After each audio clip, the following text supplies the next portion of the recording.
रामकृष्ण हरी, स्वागत आहे प्रतीक्षाच रेसिपीमध्ये। आज आपण आंबट चिंच म्हणजे इमलीच्या मध्ये ज्या बिया निघतात ना त्याचे फायदे आणि ती कशी खायची हे मी तुम्हाला दाखवते।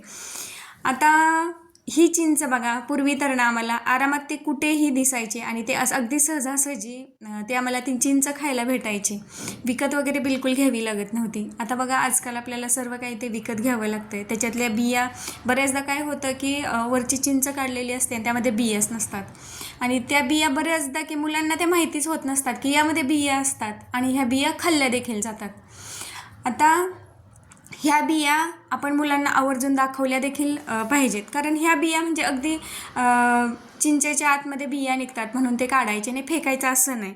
तर ह्या बघा एकतर ह्या सीझनमध्ये म्हणजे उन्हाळ्यामध्ये या आपल्याला चिंचा खायला मिळतात। उन्हाळ्यामध्येच का मिळतात? निसर्गाची एक देणगीच आहे बघा। कारण आपल्याला बघा उन्हाळा म्हटलं की जळजळ आली, डोळ्याची देखील जळजळ वाढते, अंगाची देखील आपल्याला बघा लाही होत असते। जर डोळ्याची जळजळ होत असेल ना तर या चिंचेच्या बियाणा खाल्ल्या ना तर त्याची डोळ्याची जळजळ फार कमी येते। आता हे चिंच काय केली मी, चिंचेच्या ज्या बिया निघतात त्याला चिंचोके म्हणतात, आमच्याकडे तर त्याला चिंचोकाच असं म्हणतात। आता ते मी गरम तव्यावर व्यवस्थित असं भाजून घेतलेलं आहे।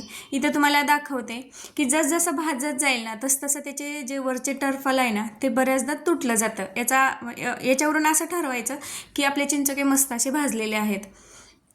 चिंचोके इथं तुम्हाला दाखवते मी की बघा, जर रस्सा भाजलं ना की त्याचं वरचं टर्फल निघालेलं राहतं किंवा थोडंसं फुगीर भाग होतो त्याचा, म्हणजे असं थोडंसं त्याला उष्णता लागल्यामुळे ना त्यामध्ये हवा भरली जाते आणि थोडंसं ते त्यामध्ये तिथला भाग फुगीर होतो, अशा पद्धतीचं देखील होतं। किंवा तुम्ही हातात घेऊन देखील ते बघा चिंचोका इथं तुम्हाला दाखवते की इथे बघा चिंचोका फुटलेला आहे आणि त्याच्यावरची जी सलपट आहे ती निघून गेलेलं आहे। याचा अर्थ काय, तर आपल्या चिंचोके मस्त असे भाजलेले आहेत। आता मिठाचं पाणी करायचं, म्हणजे पाण्यामध्ये मीठ टाकायचं, ते विरघळवायचं आणि त्या चिंचेच्या बियांवर टाकून द्यायचं गरम तव्यावरतीच।